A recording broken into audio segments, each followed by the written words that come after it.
মানুষ ভালো থাকার জন্য তার মেন্টালিটিটা সবচেয়ে গুরুত্বপূর্ণ। আর এই কথাটাই নবী সাল্লাল্লাহু আলাইহি সাল্লাম মাত্র 3 শব্দে বলেছেন, আল গিনা গিনান নাফস। মানুষের মনের সচ্ছলতা, মনে থেকে যদি কেউ ধনী হয়, সে হলো আসল ধনী, সে হলো আসল সচ্ছল। কেউ যদি নিজেকে অভাবী মনে না করে, আর যদি অভাবী মনে করে, তাহলে কোটিপতি হওয়ার পরও সে ফকির। কারণ সে চিন্তা করবে আমার চেয়ে বড় কোটিপতি আরেকজন আছে, তাহলে আমার তো নাই। আমি সবসময় চিন্তা করবো আমার চাইতে খারাপ কত মানুষ আছে, আলহামদুলিল্লাহ অনেক ভালো আছে, আমার ভিতরে কোনো দুঃখ নেই। সেই মানুষ প্রকৃত অর্থে সুখী মানুষ, ধনী মানুষ, একই সাথে আল্লাহর প্রিয় মানুষ, ভালো মুসলমান, যে প্রত্যেকটা অবস্থাকে সে ওয়েলকাম করে। আলহামদুলিল্লাহ।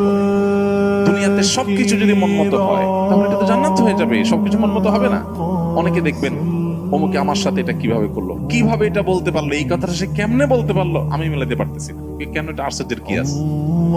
চামড়ার ঠোঁট দিয়ে সবই বলা যায়, বলছে।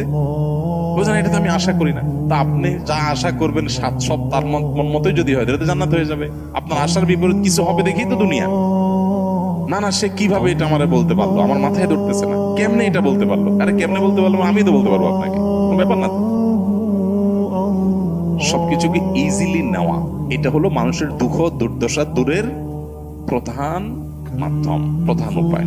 আল্লাহ তাআলা আমাদেরকে সেই তৌফিক দান করুন।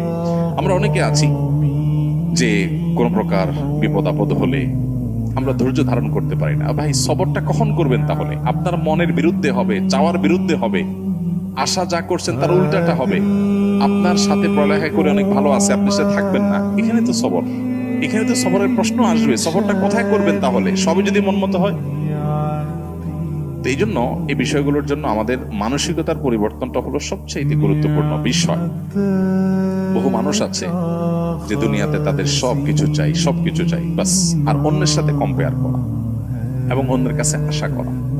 সকল অশান্তির 2টা মূল আছে, আরেকজনের সাথে নিজেকে তুলনা করা, আরেকটা হলো আরেকজনের কাছে কি করা, আশা করা। মানুষের কাছে এত বেশি আশা করা উচিত না। স্বামী হোক, স্ত্রী হোক, ননদ হোক, দেবর হোক, শ্বশুর হোক, শ্বশুর বাড়ি হোক, এমনকি বন্ধু বান্ধব হোক, আপনার কোনো বন্ধু বান্ধব যদি আপনার সাথে বেঈমানি করে, আপনার খুশি হওয়া উচিত। খুশি হওয়া উচিত। কেন খুশি হবেন? বেঈমানি করলে আবার খুশি হবেন কেন? খুশি হবেন এই জন্য যে আলহামদুলিল্লাহ, একটা জায়গায় ছিলাম এতদিন, আল্লাহ আমাকে জায়গাটা চিনিয়ে দিস। ও যদি বেঈমানিটা এখন না করতো, আমারে আরো কিছুদিন বাড়ায়া তারপরে করতো, আমি আরো বেশি ক্ষতিগ্রস্ত হইতাম। আল্লাহ শুকর, আলহামদুলিল্লাহ, আমি যে জায়গায় সময় ব্যয় করছি, এরকম জিগরি দোস্ত বানায় রাখছি ও